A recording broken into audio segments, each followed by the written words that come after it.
Oh yeah. Okay, this is from Mod Defender 8520 when you were rebuilding a Harley generator. Yep. Thanks for the video, very informative. I've just attempted to rebuild my 32E but cannot get it to charge. New armature, new brushes, checked resistance on both field coils and everything checks out. My question is, does it matter which one of the two wires on each coil go to which terminal? In other words, could the two wires per coil be switched around, or is it critical that the right wire on the same coil gets connected to the proper terminal? Pretty sure it has to be all connected up the right way round, yeah. Yeah, you've got to get it the right way round, Yeah. as far as I'm aware. They're quirky things.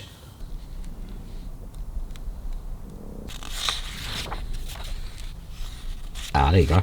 That's the one I was thinking of. Positive brush, negative brush, third brush, yeah?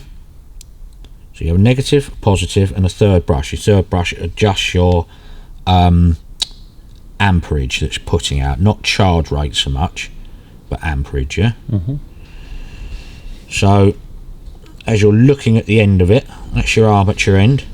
So your coil on your left with your terminals, relay and switch. So you know that that side of that one goes to brush 3. Yep. That side of that one goes to positive. That side of that one goes round to your switch terminal, yeah? Mm-hmm. And that side of that one goes back into your field coil there. Yeah. So it's pretty critical, isn't it? Yeah.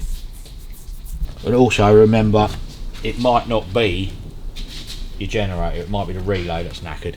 Yeah. And another thing to do is start it up. If your light stays on, turn the lights on and see if that shunts it. Yeah. Turn your lights on, turn them back off again, the light should stay out. But yeah, I would say it's critical you get that wired up right, yes. This is from Jim H Mod. This is when you're setting up the timing on the WLA. Yep.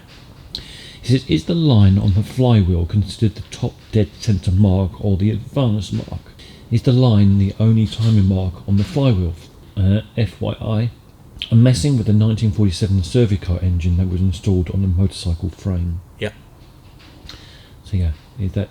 That's a G engine, shouldn't make any difference at all, it's just a 45 cubic inch motor. So there's a line on the flywheel, is that considered top dead centre mark? And is that line the only timing That's mark? the only timing mark in there, be it top dead centre or a timing mark, it doesn't matter. You put that in the middle of the window. Yeah. Yeah. You make sure you're firing on compression stroke front cylinder. Yeah. Which you check by making sure that your cams, your lifters have got gaps there, yeah? Uh-huh. Then small lobe on the distributor. You give it full so that the distributor is turned as close to the engine as you can get it. Yeah. Yeah? Loosen your band, fag paper in between the points, and rotate your distributor head that way until the point's just open enough to pull your fag paper out, and that's setting the timing, that's it. Yeah, I think it is top dead centre, and the advance and retard is done. No, it must be a timing mark. Yeah, no, it's something like, I can't remember what the measurement is before top dead centre. That is a timing mark, it's not a top dead centre mark. Right. Yeah. He's referring to that one in the spiral In the hole, window, yeah. and then the mark on the actual... There's no mark on the distributor.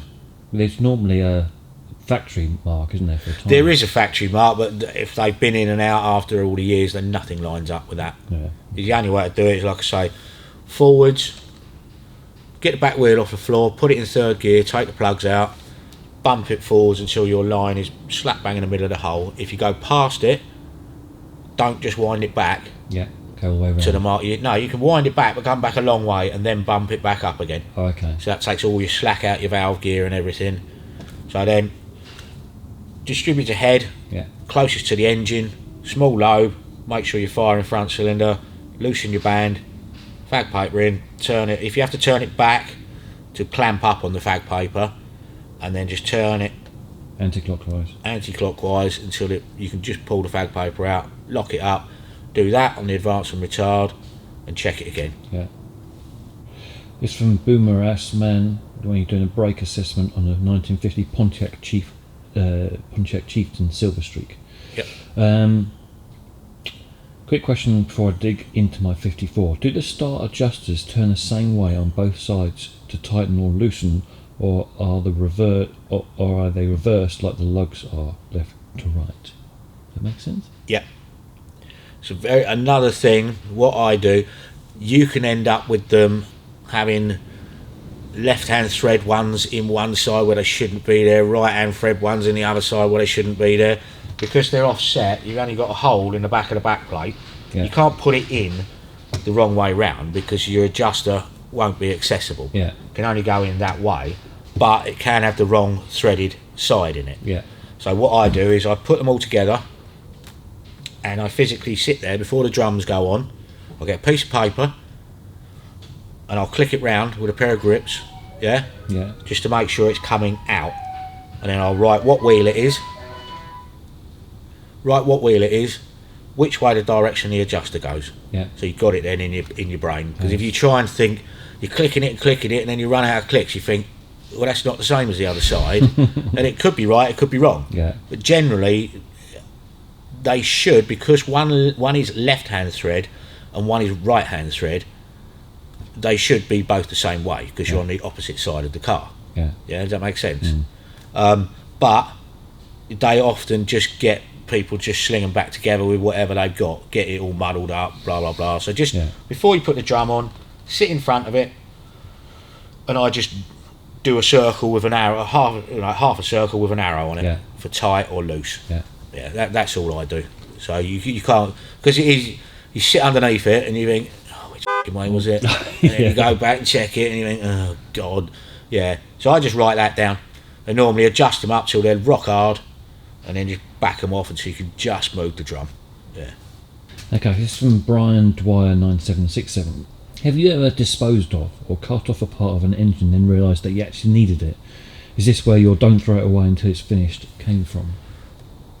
Yeah, everything I've ever restored, I keep everything till the end. I haven't. You didn't make a mistake early days and thought, oh no. I probably have, I just can't remember it. I must have done because it's instilled in my brain so much to not throw anything away. I think. Oh, I remember what it was. It was when I rebuilt one of my TVR pushrod Kent engines. The crank was. I bought a brand new proper billet race crank, and I threw the old one away. But it had all the shim washers on the end and the throw out washers that go behind the timing chain and all that. Critical parts. They're cheap, you could get them, but it was just annoyance of the fact that I'd thrown it in the skip. Which was just stupidity. So I just tend to keep everything in a pile till it's done and then throw it all away. It's like when we did the 48 Buick,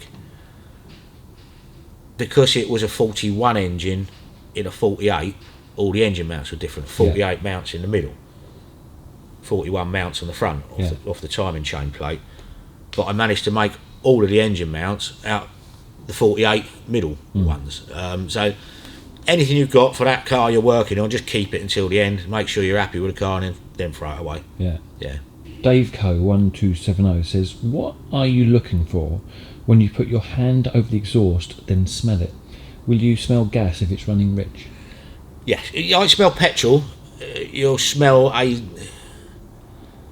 in theory, you shouldn't really be able to smell the exhaust. It has got a certain smell to it, obviously. If you stick your hand over it and you've got any black on your hand, or I can just smell it from years and years of doing it if it's running rich. What would you smell? It's hard to explain. What's good, what's bad? An oily smell is bad. Yeah. An overly rich is a mixture between petrol and oil, I would say, the smell. It's very hard to explain. And the other thing is listening to it. A lot of the old car books, it shows an exhaust pipe like that with a line there, like a trumpet. Yeah. And it shows you circles. So you're listening for put, not fluttering, not, So hear and smell, it's just, I think it probably comes from racing bike days when Dad was racing bikes. you can tell instantly if 2-stroke's too rich because of the amount of oil and shit coming out the back of it. And another thing with those, because they were so noisy, say it's a 4-cylinder, you don't know if it's running on 3 or 4 because they don't work on low revs. So you tend to rev them and feel them on the exhaust pipe, so you know it's buzzing. Yeah. But on a car, it's literally purely smell. Yeah. And also, you sometimes listen to the valve, the vacuum on. Yeah. Is it carburetor? Vacuum? Yeah, multi-carb. Yeah, tube. So what are you listening to there? The amount it's sucking. Would to be even? Yes. Yeah, to be even. Yeah. If you've got one going... So you'll be able to hear one if it's... If you've got one that's a really high pitch suck and one's a really low pitch suck, yeah, you know, that one's drawing... It's harder to draw more air than that one. So you adjust your mixtures till they sound the same. Yeah. Okay. So like just an old school way of doing it? Yeah, it's an old school way of doing it. Brian Dwyer 9767 says, when fine tuning the bodywork with your bit of calibrated wood and lump hammer, have you ever missed the wood and damaged the body? Oh yeah. Yeah, with things like this, there's nothing really delicate about it. You just got to beat it till it all fits, you know.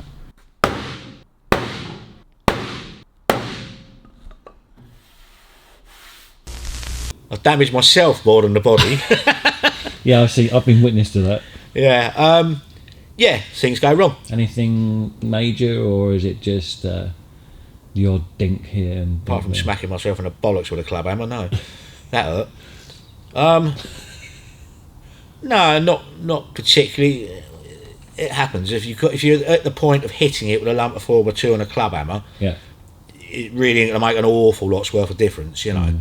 The only one where it is critical is if you've had a car, because I used to do a lot of big smashes, heavy smashes on the jig. If you've got a car, say you can't get new hinges, yeah, and they're bent to shit, you heat them up with the oxyacetylene and you tweak them, but you can go too far.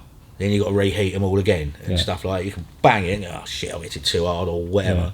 Yeah. Once it's cooled down, you've had it. You've got to reheat it and then pull it back out and then do it again. Now, if you're at the point of hitting it with a lump of 4x2 to get a door gap right, then hitting it with a club hammer ain't going to make any difference. Be perfectly honest with you. And many a time I've turned up and you're carrying an injury where you've missed and hit yourself. Yeah. Mob Defender 8520. He says, I'm having trouble with my 32E on my WLA. The charging light only turns off when turning the headlight on. Yeah. However, I cannot measure any charging amps with an amp meter when connect in series in the red battery wire. Yeah. When connected in series? Yeah. With the engine off and electrical users on, I can see the amp draw on my ammeter. Yeah. But when I start and run the headlights, I see no change in amp draw. Neither does the polarity of the amp draw, which indicates charging, switch around. I'm at a loss. The cutout relays has been replaced with the modern diode ones. Yeah. Batteries new, fully charged and strong. Generator armature has just recently been replaced with a brand new one. Yeah. Well, turning the lights on, that operates the second shunt coil. So, well, that was the same guy was asking about the polarity on the wires, wasn't it? I think so, yeah. So, you should get a voltage, not amperage. You should get a voltage. Turn the ignition on, check your battery, 6.3 volts, something like that. Start the bike, get the charge light to go out, and see what you're reading on the battery. 0.1 of a volt, it might go up. But they're not about voltage, as he says. It's about amps, how much amps they're kicking out. This tells you all of your field tests, yeah? Yeah. So, like, say that one. Testing regulating field coil. Touch test point F to switch terminal of generator and test at point G to disconnect regulating field coil while terminal. The ammeter should read between 1.92. So, unless you've got one of these... Yeah. This is off of a big twin book, service manual, but they're all the same. They're all 32E generators, yeah? So it should be the same in that one.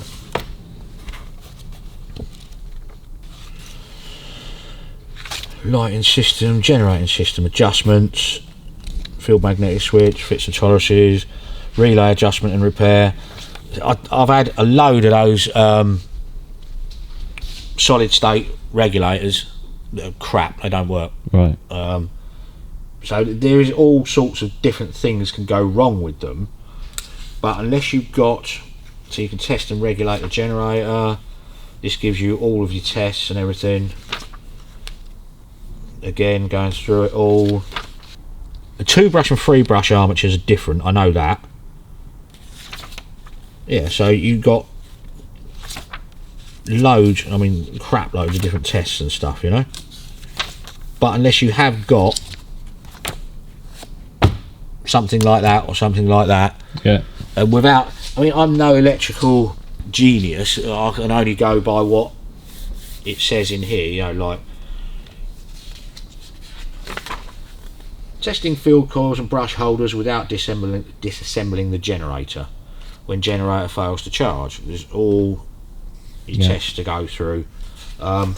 It's such a minefield. I can't really sit here and say, "Oh, do this, do that." It's not one answer. No, they really are a minefield. So unless you've got a test procedure book, you probably won't find it. They're just a quirky thing. I've had them before. Get somebody to go out and ride it, turn the lights on for 10 minutes, come back, and it's perfect. It's just, they're a quirky thing, you know. It's probably not helping the guy, to be honest with you, but unless you perform all of those tests and you were in the parameters of the ammeters and how to test it properly, you're pissing in the wind. Yeah. Michael Berriman says, I follow on YouTube. I've got a couple of old Harleys, a WLA and a UL. I'm trying to find if there are any UK suppliers for engine parts for these. So UK suppliers. Okay, well, you've got Hog Parts, very random, pain in the arse website. Yeah. But they stock all Samwell stuff, Zodiac stuff, all sorts. 54 to 84 big twins. But Hog Parts is a place to a resource. Yes, if you ring them and ask them, let's put in Samwell, see what it comes up with. I just can't navigate there, so there's no result. I know for a fact there's shitloads of Samwell parts on there. But there's Hog Parts, there's also Beans Paint and Parts. Beans Paint and Parts. I don't. Beans Paint and Parts. Damien Egg is another bloke who has got a lot of parts. Charlie Hannon. What's his? Charles Hannon. Pucker. That's Pucker it. Military Parts. That's it. Yeah. I think he's only got small parts, but I think if you ask Charlie, he will get you what you want. So he's mainly Jeep, I think. Yeah, he's just done what he deems as sort of essentials at the moment. But if you give him a ring, Yeah. I'm sure he'll try and help you out. Got head gaskets there. Cool. That's it. Cool.